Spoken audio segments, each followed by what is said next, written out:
A story of silence and strength. The autumn rain drummed against the windows of Riverside Preparatory School as 17-year-old Zara Williams stepped through the main entrance for the first time. Her worn canvas backpack hung from one shoulder, and her dark eyes swept across the polished marble floors and gleaming trophy cases that lined the hallway. Everything here seemed to shimmer with an expensive sheen that felt foreign to someone who had spent her life in the modest neighborhoods of Cleveland. Zara had grown accustomed to fresh starts. This was her third school in 4 years, a consequence of her mother's work as a traveling nurse. Each move had taught her the same lesson: blend in, stay quiet, and wait for the storm to pass. She had perfected the art of invisibility, moving through hallways like a shadow, speaking only when spoken to, and always choosing the seat in the back corner where she could observe without being observed. The guidance counselor, Mrs. Patterson, led her through a maze of corridors lined with portraits of distinguished alumni and academic achievement banners. The woman's heels clicked rhythmically against the floor as she rattled off information about class schedules, lunch periods, and school traditions. Zara nodded politely, but her attention was focused elsewhere, cataloging exits, noting where students gathered, and identifying the subtle social hierarchies that existed in every school she had attended. "You'll find that Riverside values excellence and character," Mrs. Patterson said, stopping outside a classroom door. "I'm sure you'll fit right in." But as Zara slipped into her first period physics class, she already sensed that fitting in here would be more challenging than usual. The other students wore designer clothes with casual confidence, their conversations peppered with references to summer homes and European vacations. Their backpacks bore the logos of expensive brands, and even their notebooks seemed carefully curated for aesthetic appeal. Zara found an empty seat near the back and unpacked her simple supplies. The teacher, Mr. Hughes, barely acknowledged her presence with a brief nod before launching into a discussion about Newton's laws of motion. As equations filled the whiteboard, Zara took careful notes, grateful for the familiar rhythm of academic focus that could distract her from the feeling of being completely out of place. During the break between classes, she noticed how effortlessly the other students formed groups, their laughter echoing through the hallways. Nobody approached her, and she didn't approach anyone. This dance of social isolation was one she knew well, and she told herself it was better this way. Fewer complications meant fewer opportunities for disappointment. Her next class was American Literature, where the teacher assigned pair work for analyzing poetry.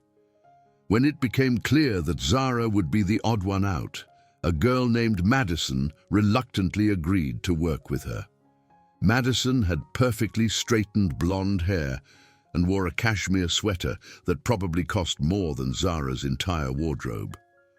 "So you're the transfer student," Madison said, not unkindly, but with the detached curiosity one might show toward an exotic exhibit at a museum. "Where are you from?" "Cleveland," Zara replied simply. "Oh." Madison's tone suggested this information confirmed something she had already suspected. That must be different. The conversation died there, and they worked through their assignment in relative silence.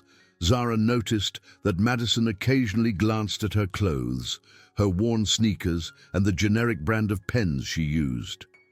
Each glance felt like a small assessment, and Zara found herself instinctively hunching her shoulders, trying to make herself smaller. At lunchtime, the cafeteria revealed itself as the social epicenter of Riverside Preparatory. Round tables dotted the space, each one seemingly reserved for a specific group: athletes, theater kids, academic achievers, and at the center, the undisputed royalty of the school hierarchy. Zara purchased a simple sandwich and apple, then found an empty table near the windows where she could eat in peace while observing the complex social ecosystem around her. It was there that she first noticed Connor Mitchell. Connor commanded attention without seeming to try. He sat at the central table, surrounded by a rotating cast of admirers and hangers-on. His father, Zara would later learn, was a prominent local businessman who had donated generously to the school's athletic programs. Connor himself was the captain of the lacrosse team, possessed the kind of effortless good looks that seemed to come with his social status, and wielded his influence with the casual confidence of someone who had never questioned his place in the world. From her corner table, Zara watched as Connor entertained his audience with animated stories, his voice carrying across the cafeteria. Other students gravitated toward him like moths to a flame, laughing at his jokes perhaps a little too loudly, agreeing with his opinions perhaps a little too quickly. Even some of the teachers seemed to defer to him, treating him with a familiarity that spoke to family connections and generous donations. For the first week, Zara managed to maintain her invisibility. She attended classes, completed assignments, and navigated the hallways without incident. Her teachers seemed impressed with her academic performance, and she began to hope that maybe this time would be different. Maybe she could finish her senior year without the drama that had plagued her previous schools. But invisibility, she would soon learn, was not always protection. It started small. Comments that seemed almost accidental, glances that lingered just a bit too long, and the subtle shifting of seats when she entered a classroom. At first, Zara dismissed these signs as the normal adjustment period that came with being the new student. She had experienced variations of this before and had always managed to weather the storm through patience and persistence. The first direct confrontation came on a Tuesday morning during chemistry lab. Zara had been partnered with Jessica, one of Connor's satellites, for an experiment involving chemical reactions. As they worked, Jessica made casual conversation that seemed friendly enough on the surface. "So, Zara, right? That's an interesting name. Is it like ethnic or something?" The question was asked with apparent innocence, but Zara recognized the loaded nature of the inquiry. She had heard variations of it before, and she knew that her response would somehow be catalogued and analyzed, reduced to a simple category that others could use to define her.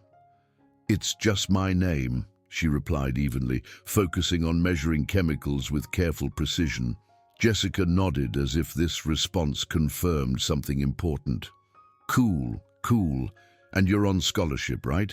That's so inspiring. It must be hard, coming from a different background and trying to fit in here." Zara's hands stilled for a moment.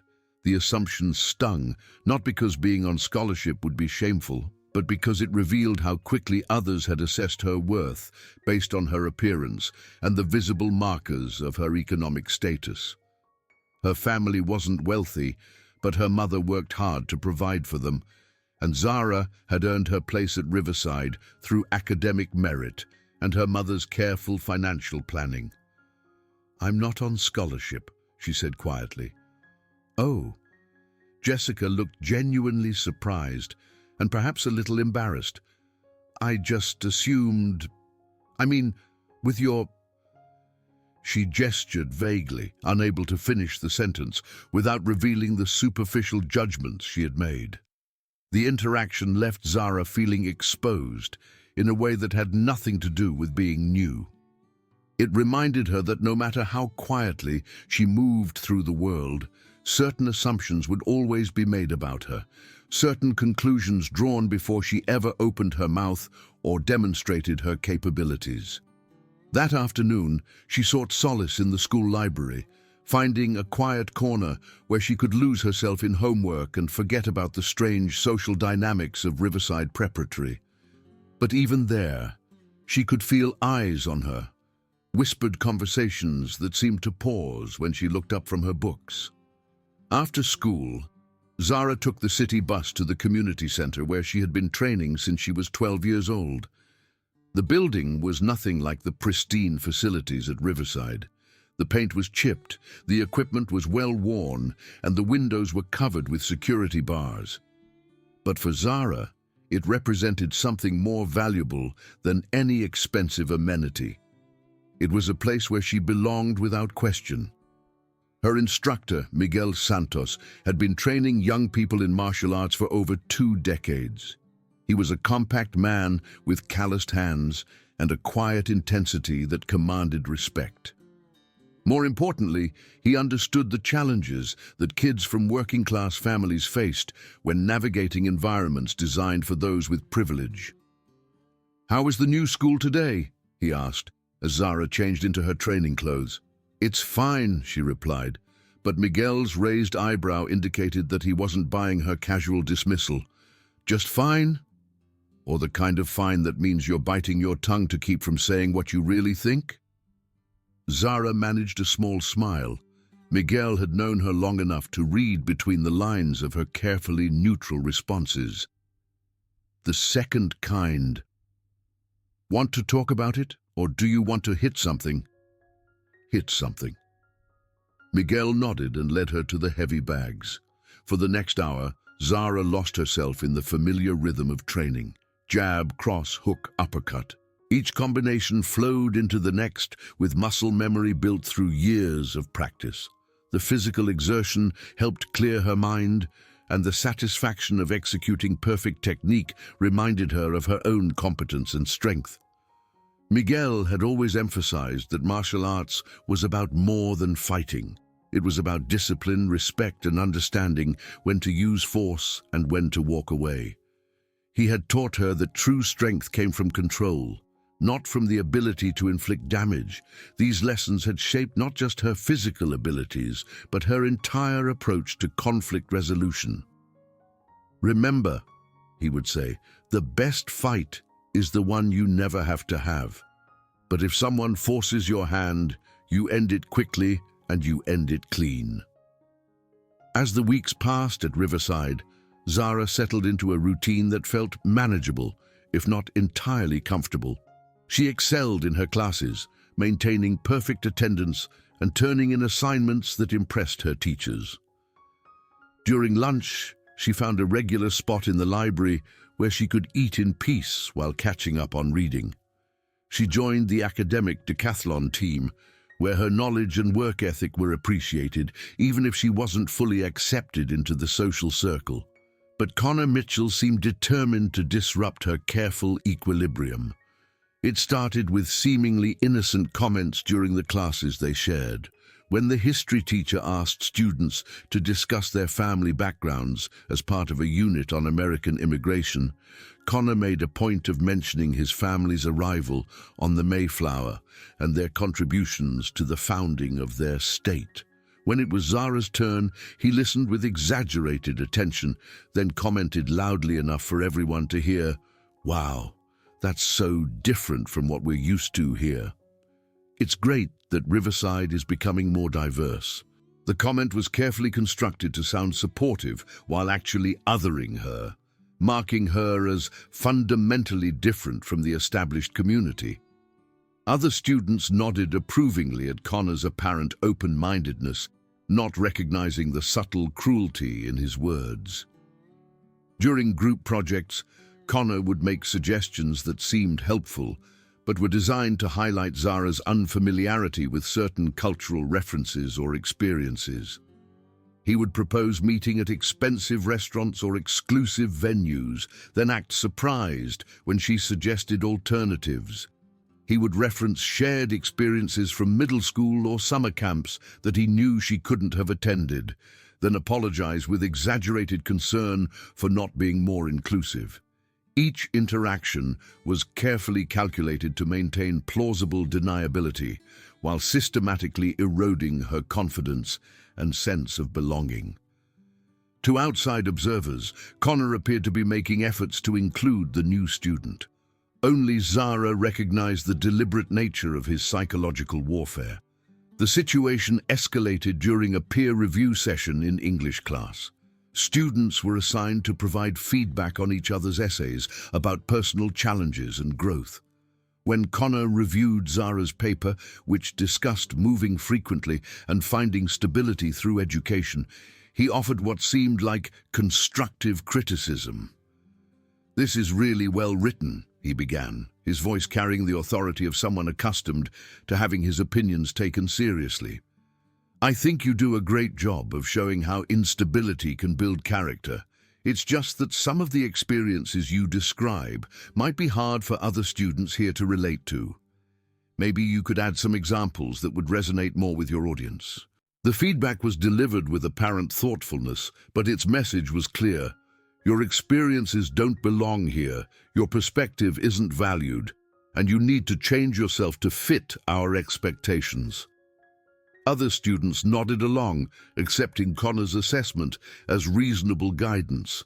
Zara felt her chest tighten with anger, but she had learned long ago that responding emotionally would only confirm others' assumptions about her inability to handle criticism or fit into their environment.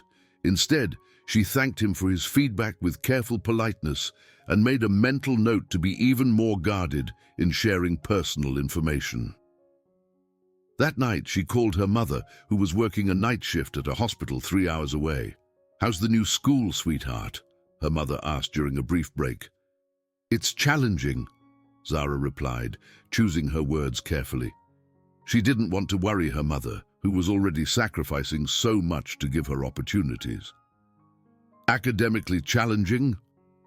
That's good. It means you're in the right place." "Sure, Mom. That's what I meant." After the call ended, Zara sat in her small bedroom, staring at her reflection in the mirror above her dresser. She wondered if her mother's sacrifices were worth it, if the education she was receiving at Riverside was valuable enough to justify the daily emotional taxation of navigating Connor's subtle cruelty and the school's culture of polite exclusion.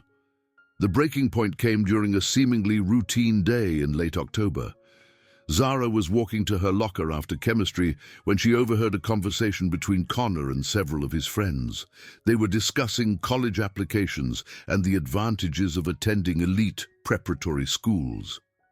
"The thing is," Connor was saying, his voice carrying the casual confidence that had become so familiar, "schools like this maintain their reputation by being selective about who gets in and who fits the culture. When you start letting in people who don't really belong, it changes the whole dynamic."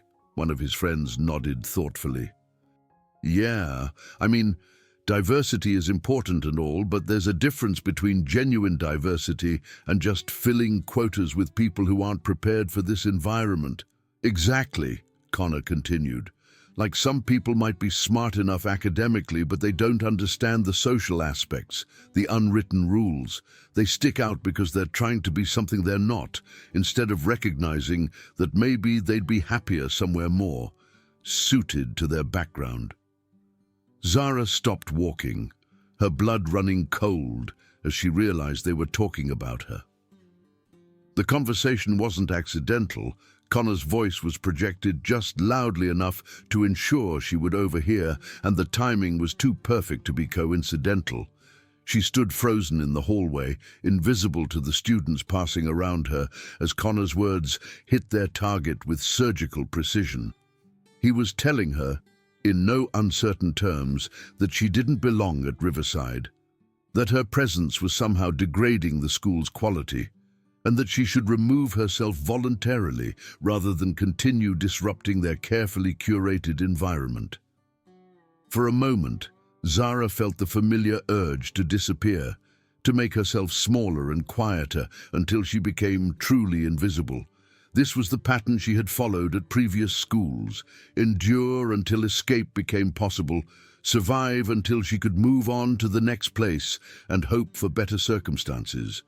But something was different this time. Maybe it was the months of training with Miguel, which had built not just physical strength, but mental resilience. Maybe it was the accumulation of years of subtle and not so subtle rejection that had finally reached a tipping point. Or maybe it was simply that she was tired of running from confrontation and ready to stand her ground. Instead of walking away, she approached Connor's group directly. "Excuse me," she said, her voice steady and clear. "I couldn't help but overhear your conversation about who belongs at this school." Connor turned to face her, his expression shifting from surprise to carefully controlled neutrality. His friends looked uncomfortable, suddenly aware that their theoretical discussion had become a direct confrontation. Oh, hey Zara. We weren't talking about anyone specifically. Just, general observations about educational philosophy. Right, Zara replied, her tone indicating that she wasn't buying his deflection. Well, I wanted to share a different perspective on educational philosophy.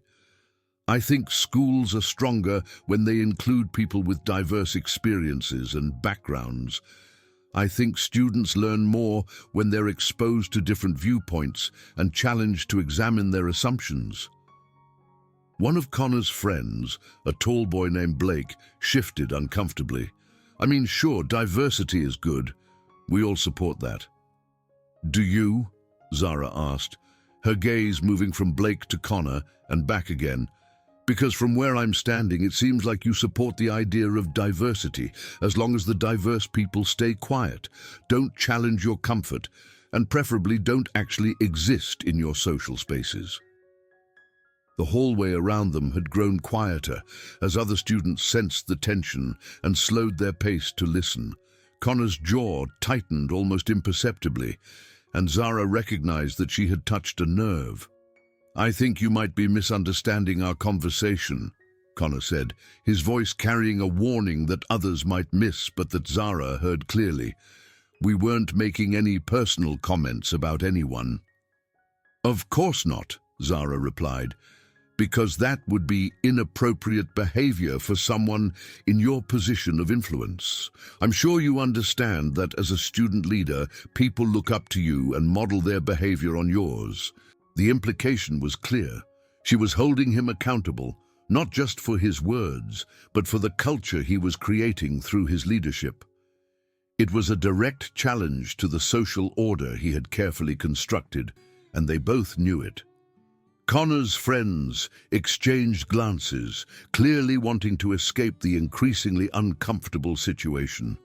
But Connor himself seemed energized by the confrontation, as if he had been waiting for Zara to finally give him a reason to drop his careful pretense of civility. You know what, he said, stepping closer to her. Maybe we should continue this conversation somewhere more private. I'd hate for anyone to get the wrong impression about what we're discussing. The suggestion carried an implicit threat, and Zara felt the familiar flutter of anxiety in her chest. But alongside the fear was something else. A cold, steady determination that reminded her of the hours she had spent training, the lessons Miguel had taught her about standing her ground, and her mother's sacrifices that had brought her to this moment. I think this conversation is perfectly appropriate for a public space, she replied evenly. Unless you have something to say that you wouldn't want other students to hear.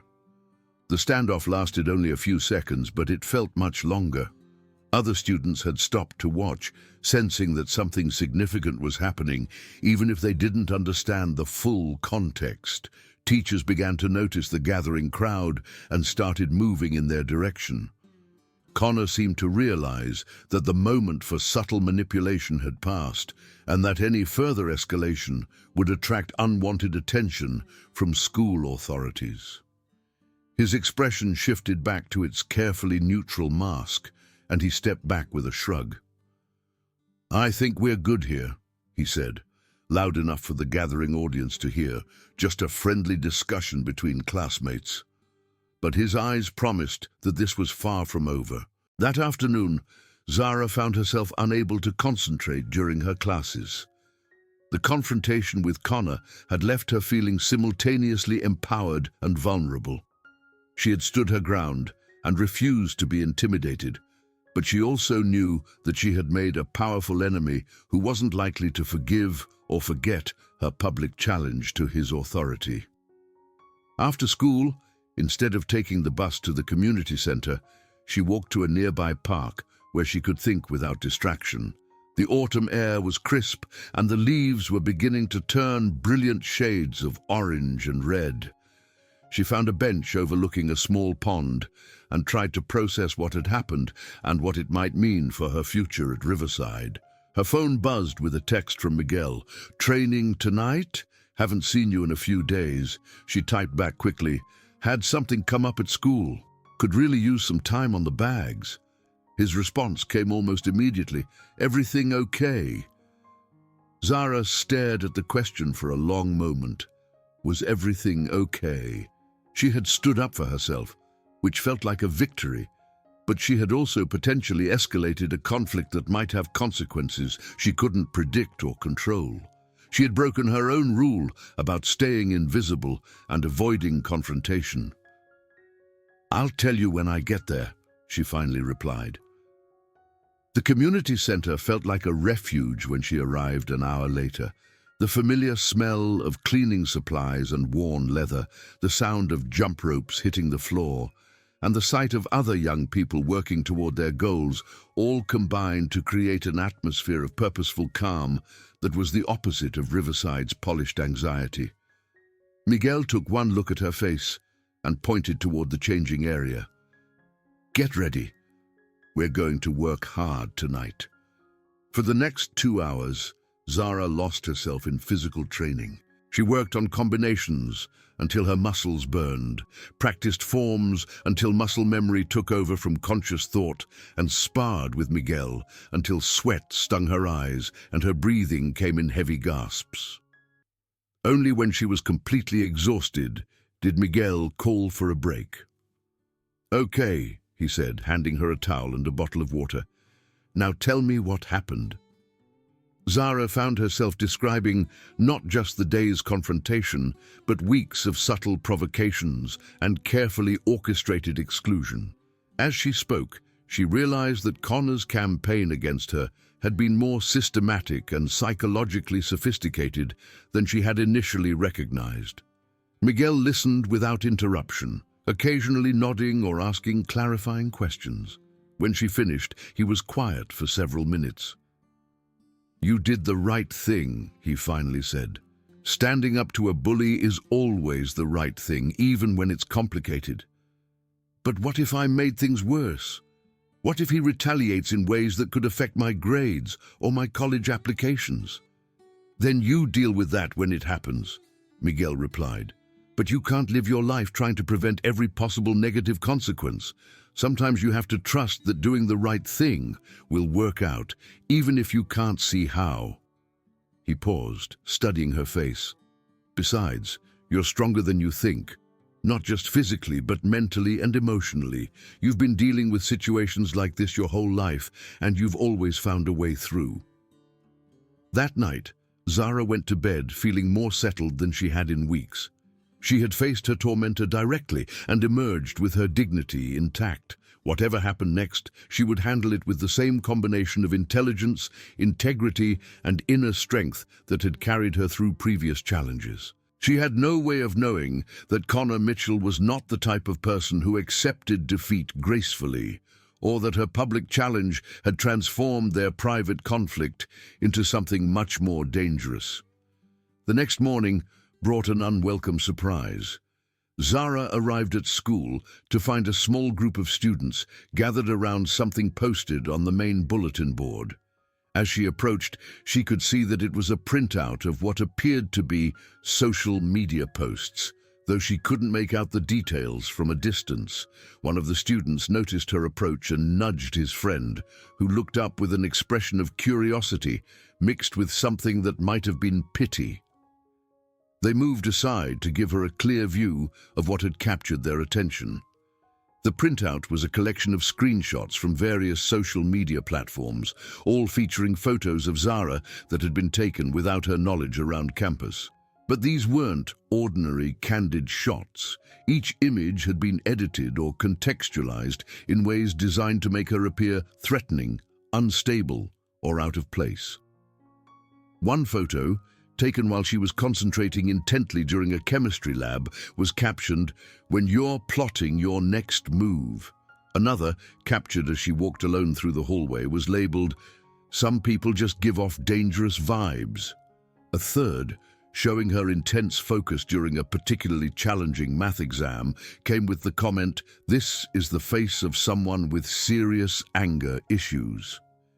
Each post had been shared and commented on multiple times, with students she barely knew offering opinions about her mental state, her background, and her suitability for attending Riverside.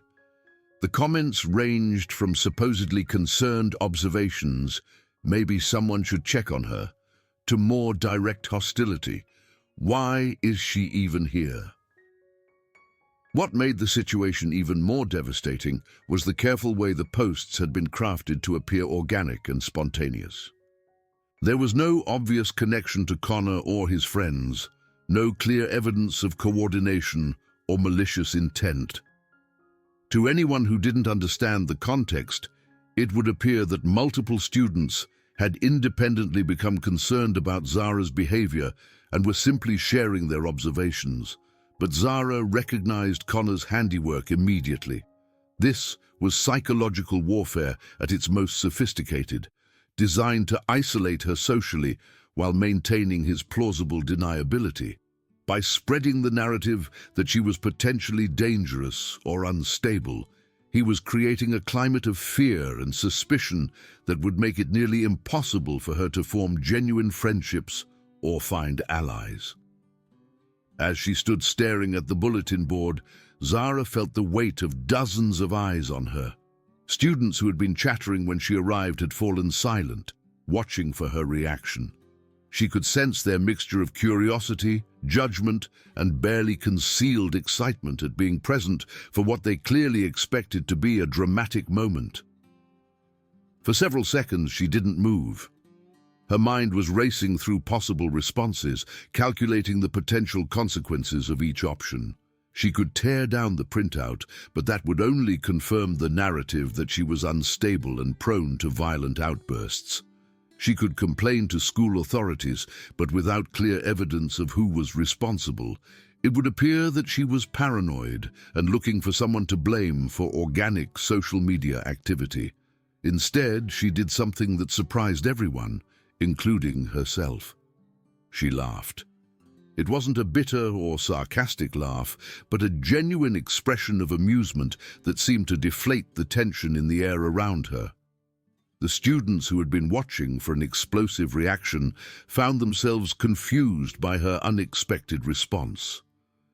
"This is actually pretty creative," she said, loud enough for everyone nearby to hear. "I mean, if you're going to run a psychological operation against someone, you might as well do it with some sophistication."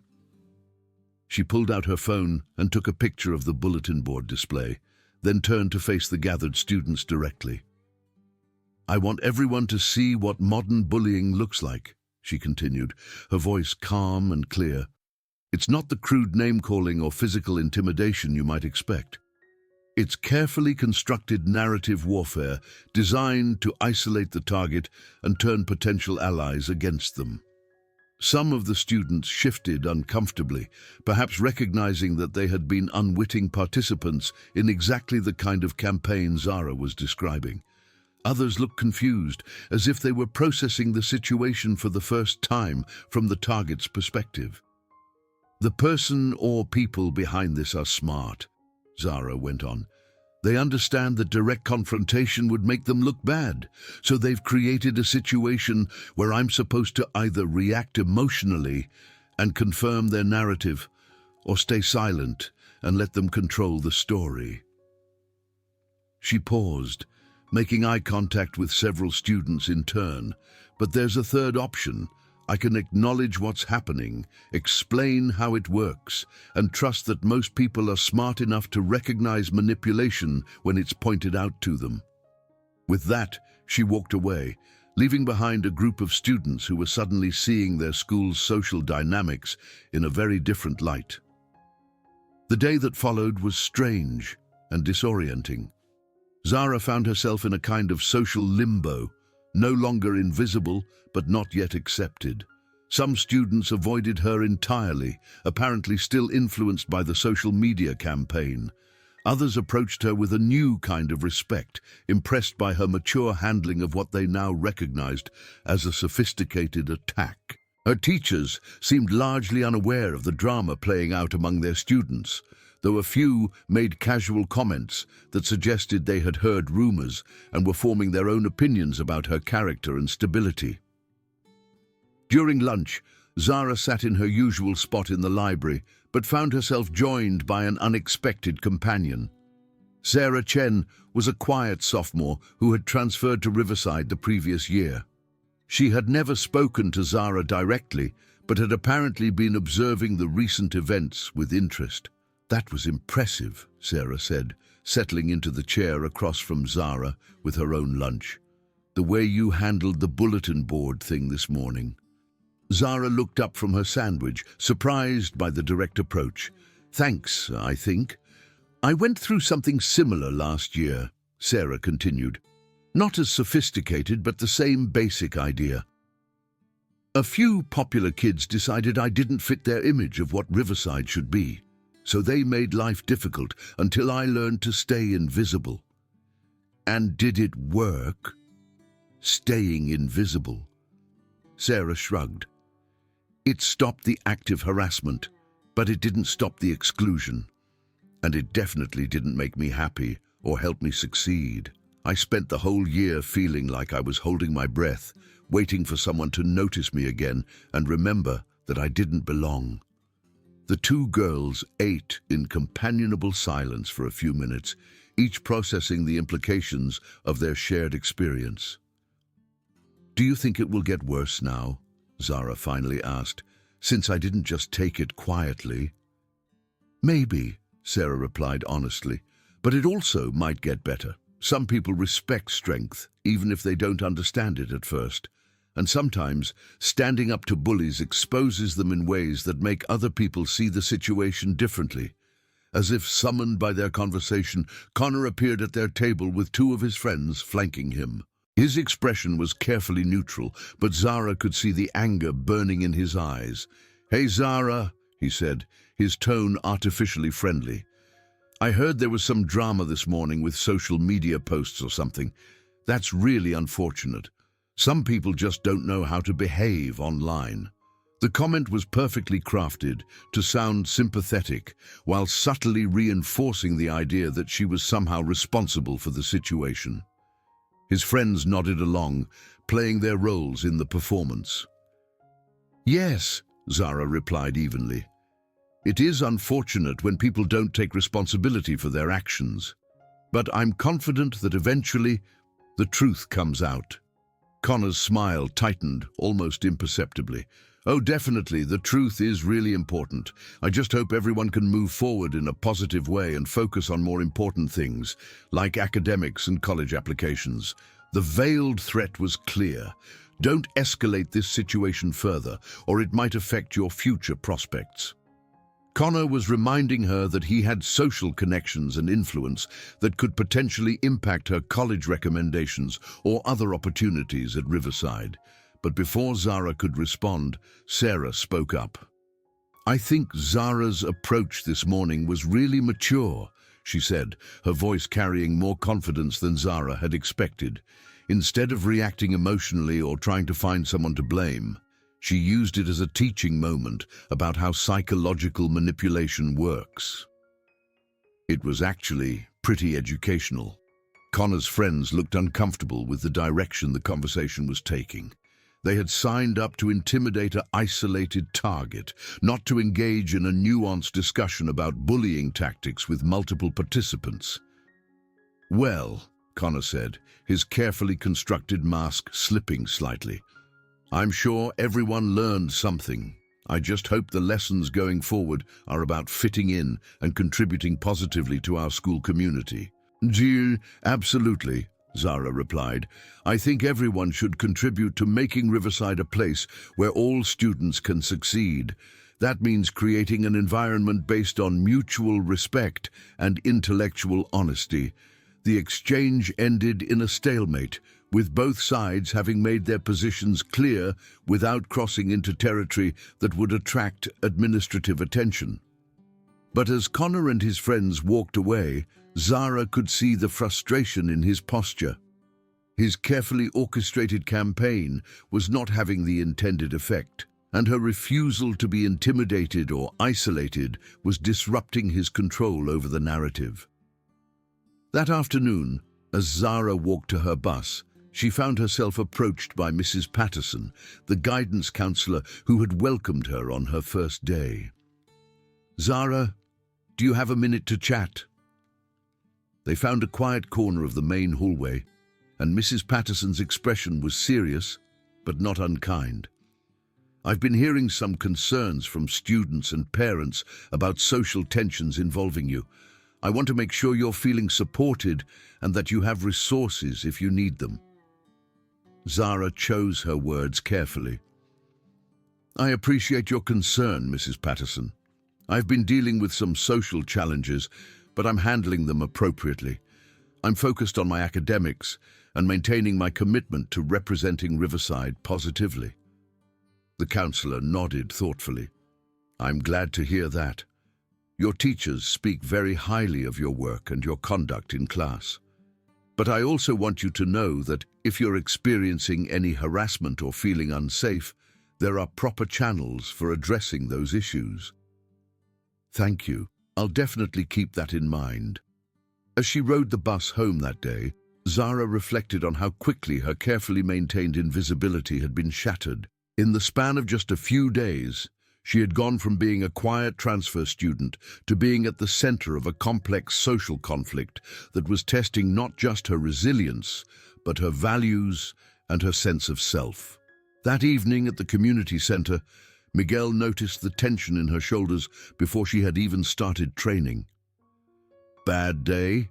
he asked as she wrapped her hands. "Complicated day," she corrected, "but I think I handled it okay." She filled him in on the social media campaign and her response, as well as the various conversations and confrontations that had followed. Miguel listened with the same careful attention he always showed, asking clarifying questions but avoiding judgment. "You know," he said when she finished, "there's an old saying about fighting. When your opponent is drowning, don't throw him a life jacket, but don't hold his head under water either. Just step back and let him drown himself." Zara frowned. "I'm not sure I understand." "This Connor kid is used to fighting opponents who either submit immediately or lash out emotionally. Both responses play into his strengths. But you're doing something different. You're staying calm, speaking truthfully, and letting his own actions expose his character. That's a kind of fighting he's not prepared for." Miguel paused, watching her face as she processed his words. "The hardest part is going to be maintaining that discipline when he escalates, because he will escalate. People like him don't know when to cut their losses. They keep doubling down until they've destroyed themselves or they've destroyed their opponent. So what do I do when he escalates? The same thing you're doing now. Stay true to yourself, speak the truth, and trust that most people can recognize integrity when they see it, even if it takes them a while." That night, as Zara completed her homework, she found herself thinking about Miguel's advice and about the choice she was facing. She could still try to return to invisibility, could apologize for the disruption and attempt to fade back into the background. It would be easier in many ways, and it might allow her to finish her senior year without further conflict. But she also realized that something fundamental had changed in her relationship with herself. For years, she had equated survival with submission, had believed that the safest course was always to avoid confrontation and accept whatever treatment others chose to give her. The events of the past few days had shown her a different possibility, that she could stand her ground while maintaining her integrity, that she could refuse to be diminished without becoming someone she didn't respect. The choice was really about what kind of person she wanted to be, not just at Riverside, but in all the challenges she would face in the future. Did she want to be someone who survived by making herself smaller, or someone who thrived by insisting on her right to exist fully and authentically? As she drifted off to sleep, Zara found herself thinking about her mother, working the night shift at a hospital hundreds of miles away. Her mother had made countless sacrifices to give her opportunities, and those sacrifices deserved to be honored not just with academic success, but with the courage to claim her place in spaces that weren't designed for people like them. Tomorrow would bring new challenges, but she would face them as herself, without apology or compromise. The next few days passed in relative calm, which Zara found more unsettling than the previous period of open conflict. Connor and his friends seemed to have retreated, no longer making pointed comments or orchestrating social media campaigns. But their absence felt strategic rather than permanent, like the quiet before a storm. Her teachers continued to be pleased with her academic performance, and she had even been selected to represent Riverside in an upcoming academic competition. A few students had begun approaching her with tentative friendliness, perhaps influenced by Sarah's example or by their own observations of her character. But Zara couldn't shake the feeling that Connor was simply regrouping, planning his next move with the careful calculation that had characterized his previous actions. She found herself hyper-aware of her surroundings, analyzing conversations for hidden meanings and watching for signs of renewed hostility. Her vigilance proved justified on a Thursday afternoon in late November. Zara was leaving her last class of the day when she noticed Connor and several of his friends lingering near the exit she normally used. Their positioning appeared casual, but something about their body language suggested coordination and purpose. Rather than risk a confrontation, she decided to take a different route out of the building. But as she turned down a side hallway, she found her path blocked by Blake and two other students she recognized from Connor's social circle. They weren't being obviously threatening, just standing in a way that made it difficult for her to pass without asking them to move. "Hey, Zara," Blake said, his tone friendly, but with an undertone that made her muscles tense. "We were hoping to talk to you about something." "I'm actually in a hurry to catch my bus," she replied, attempting to step around them. But they shifted subtly, maintaining their blocking position without making it obvious that they were deliberately impeding her movement. "This won't take long," Blake continued. "We just wanted to clear the air about some misunderstandings. Connor feels bad about how things have been going, and we thought maybe we could work something out." Zara felt a familiar flutter of anxiety, but alongside it was a cold recognition of the tactical situation. They had chosen this location carefully, far enough from the main flow of student traffic to avoid casual witnesses, but not so isolated that she could claim she had been deliberately trapped. If she tried to describe this interaction later, it would sound like a normal conversation rather than intimidation. "I appreciate the thought," she said, keeping her voice level. "But I don't think Connor and I have any misunderstandings that need to be cleared up. We simply have different perspectives on how people should treat each other." One of the other students, a broad-shouldered boy named Marcus who played football with Connor, stepped slightly forward. "See? That's exactly the kind of attitude that's been causing problems," he said, his tone suggesting disappointment rather than anger. "You seem to think that everyone here is against you, when really people are just trying to help you fit in better."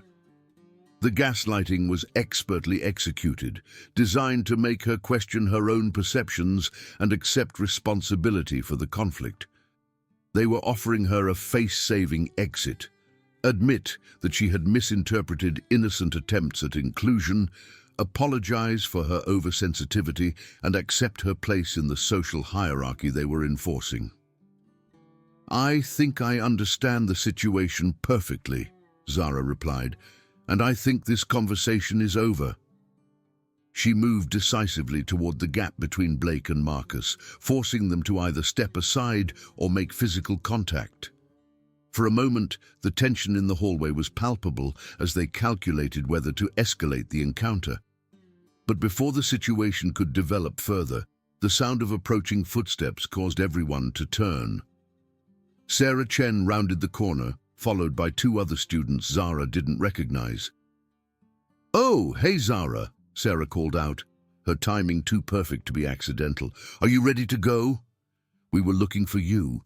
The presence of witnesses immediately changed the dynamic. Connor's friends could no longer maintain their blocking position without it appearing deliberately confrontational, so they stepped aside with expressions of exaggerated confusion, as if they couldn't understand why Zara had seemed uncomfortable with their friendly conversation. "Of course," Blake said, smiling broadly. "We were just chatting." "No problem at all." As Zara walked away with Sarah and the other students, she felt a mixture of relief and gratitude that surprised her with its intensity. She had grown so accustomed to facing challenges alone that having allies appear at a crucial moment felt almost surreal. "Thank you," she said quietly, once they were out of earshot. "Don't thank me," Sarah replied. "Thank Emma and David. They're the ones who noticed what was happening and suggested we check on you." Zara looked at her unexpected rescuers with new appreciation. Emma was a tall girl with curly red hair who she recognized from her calculus class but had never spoken to directly. David was a slight, dark-haired boy who she knew was involved in student government but who had never seemed to notice her existence. "We saw them positioning themselves," Emma explained.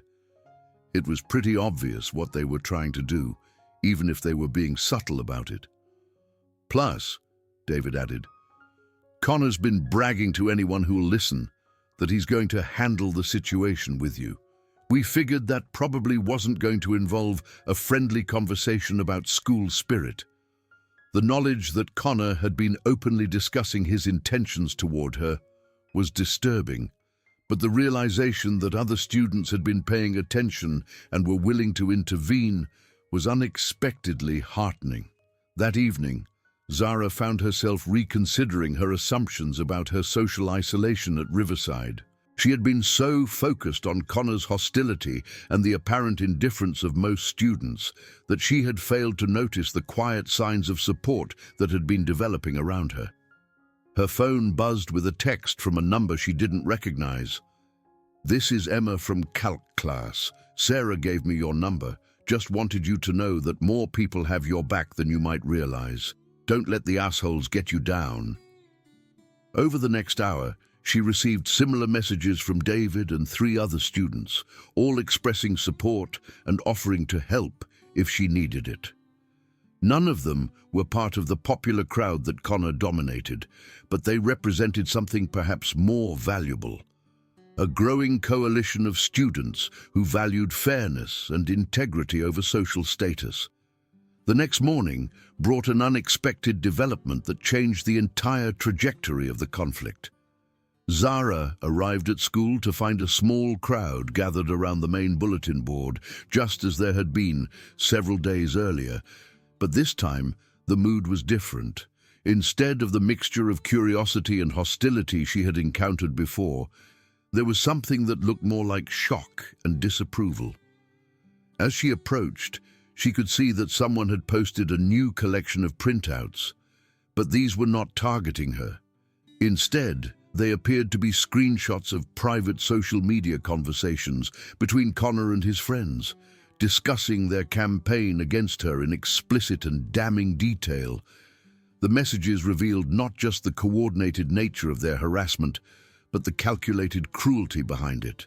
Connor had written about wanting to break her mentally and make her so miserable that she transfers out. Blake had suggested ways to manipulate teacher perceptions of her behavior, while Marcus had proposed escalating to more direct intimidation. Most damaging of all were Connor's own words describing his motivation.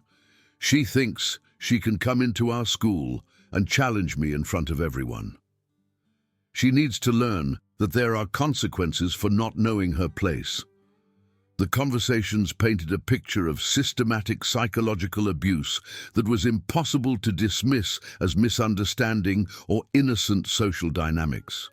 They showed Connor and his friends as calculating predators who had targeted Zara not because of anything she had done, but because she represented a challenge to their sense of social superiority.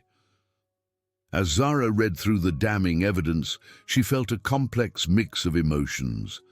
There was satisfaction in seeing the truth exposed, but also sadness at the confirmation of the deliberate cruelty she had been experiencing.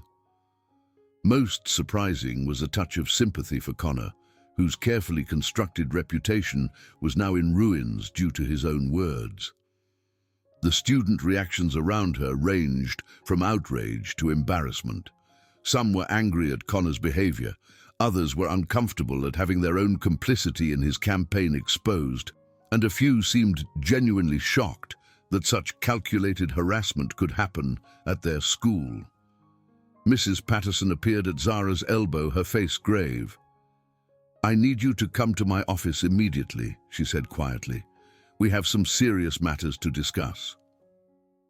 The next several hours were a blur of meetings, statements, and formal procedures. The screenshots had been provided anonymously, but their authenticity was quickly verified through the school's relationship with the social media platforms involved. Connor and his friends were called in for individual interviews, and the extent of their campaign became even clearer as additional evidence emerged. The disciplinary process moved with impressive speed. By the end of the day, Connor had been suspended pending a full investigation, and Blake and Marcus were facing their own consequences. The school administration, apparently recognizing the potential legal implications of having allowed systematic harassment to continue unchecked, was taking swift action to demonstrate their commitment to student safety. But for Zara, the official vindication felt less satisfying than she had expected. She had spent weeks feeling like she was fighting an invisible enemy, and now that the enemy was exposed and defeated, she found herself dealing with complex emotions she hadn't anticipated. That afternoon, she skipped her usual training session and instead walked through the city, processing the dramatic change in her circumstances. Students who had ignored or avoided her for weeks were now approaching with apologies and expressions of support. Teachers who had seemed neutral were now praising her resilience and maturity in handling such difficult circumstances. The social media posts that had once painted her as dangerous or unstable were being reframed as evidence of her strength and integrity in the face of coordinated harassment. She was no longer the problem student who needed to learn her place, but the victim of an injustice that the entire school community needed to acknowledge and address. But being cast as a victim felt almost as limiting as being cast as a threat. Both narratives reduced her to a symbol rather than recognizing her as a complex individual with her own agency and goals. Her phone buzzed with a text from her mother. "The school called me about what's been happening. Are you okay, sweetheart? I can drive down tonight if you need me." For a moment, Zara felt tempted to say yes, to have her mother come and provide the comfort and protection she had been missing for weeks. But as she considered the offer, she realized that what she actually needed was different from what she might have wanted. "I'm okay, Mom," she texted back. "It's been hard, but I handled it." "I'm actually proud of how I handled it." And as she typed those words, she realized they were true. She had faced a sophisticated campaign of psychological manipulation and had emerged not just intact, but stronger.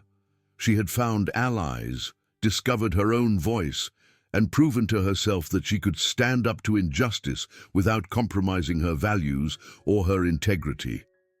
The next week at Riverside felt like attending a different school entirely. Connor's absence had created a power vacuum that changed social dynamics in ways both obvious and subtle. Students who had been careful to stay in his good graces were now free to express different opinions and form different alliances. The atmosphere of careful conformity that had characterized much of the school's social environment began to give way to something more open and authentic. Zara found herself in the unexpected position of being sought out for her perspective on student government initiatives, diversity programs, and other school policies.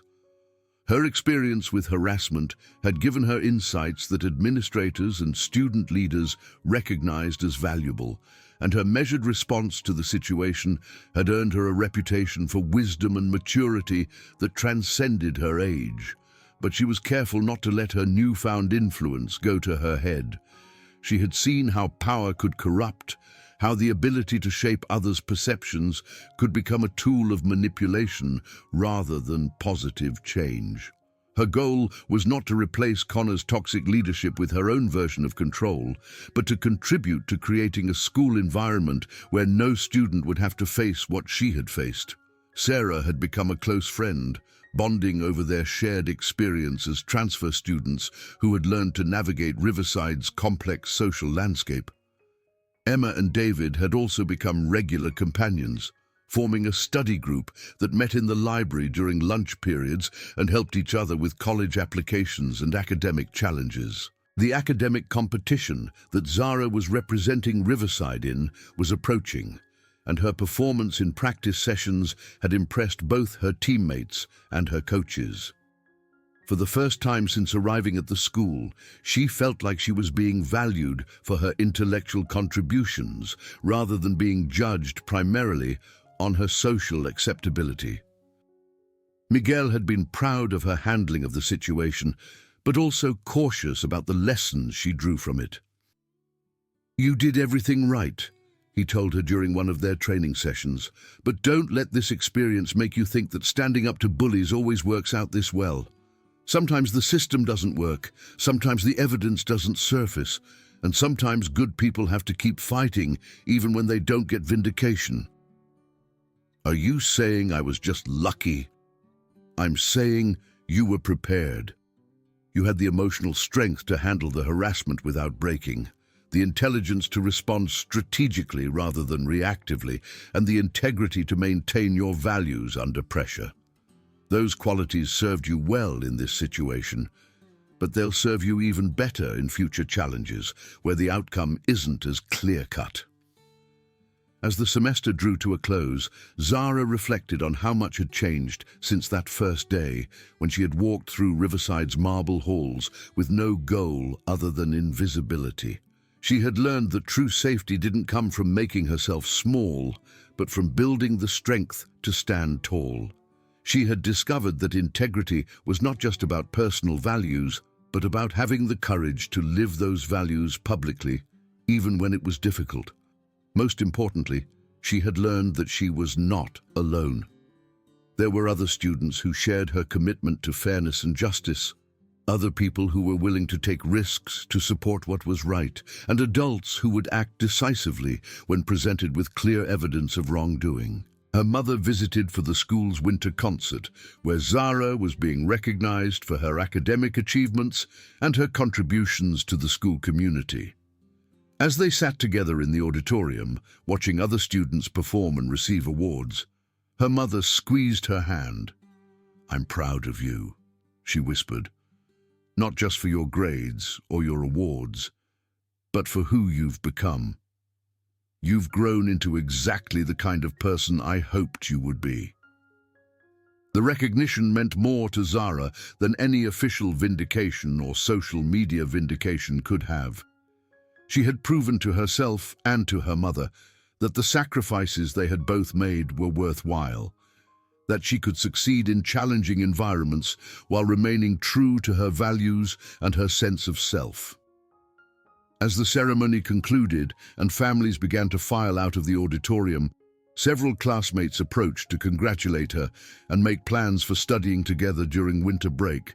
The easy camaraderie felt natural now, no longer the carefully negotiated social interactions that had characterized her first months at Riverside. Walking to the parking lot with her mother, Zara noticed Connor across the courtyard with his parents. He had returned from suspension the week before, subdued and avoiding the spotlight that had once been his natural element. Their eyes met briefly, and she saw in his expression something that might have been regret, or at least recognition of the consequences his actions had brought upon himself. She felt no triumph in his downfall, no satisfaction in his obvious discomfort. The entire situation had been unnecessary, a conflict born from insecurity and entitlement, rather than any real incompatibility between them as individuals. But it had also been transformative, forcing her to discover strengths she hadn't known she possessed and connections she hadn't known were possible. As she and her mother drove through the city toward home, Zara thought about the college applications that awaited her attention during winter break. She would be applying to schools across the country, seeking opportunities that would challenge her intellectually while allowing her to continue growing as a person and as a leader. But whatever institution she ultimately attended, she would arrive as someone fundamentally different from the quiet girl who had first walked into Riverside Preparatory.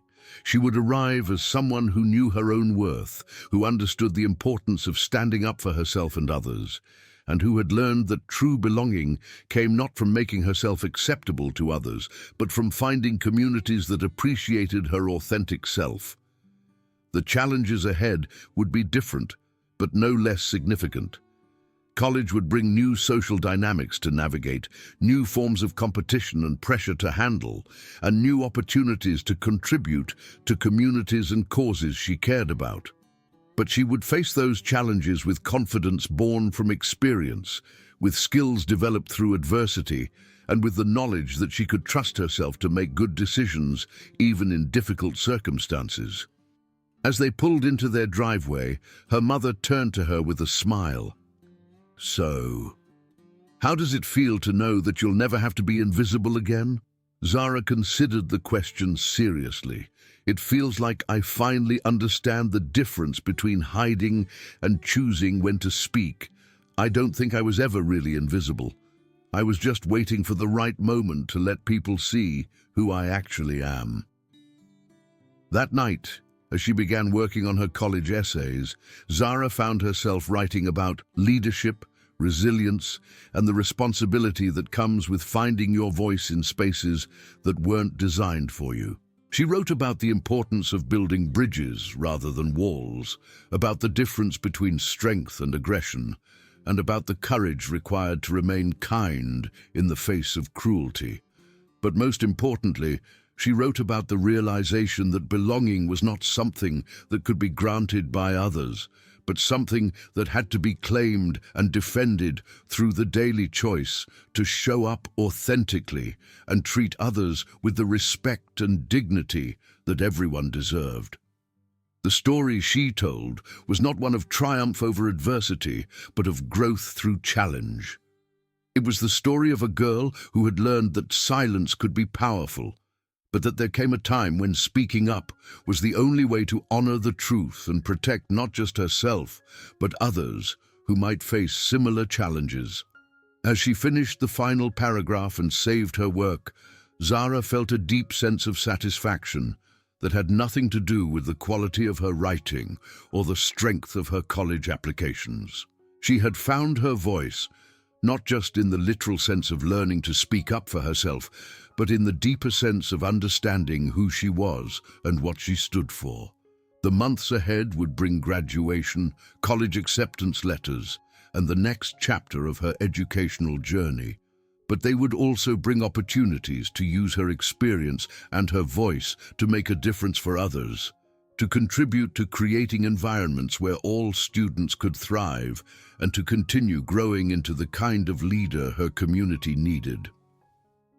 The girl who had once sought invisibility had become someone who understood that true safety came not from hiding, but from building the strength to stand in the light and invite others to join her there. And in that transformation lay the seeds of all the positive changes she would go on to create in the years ahead.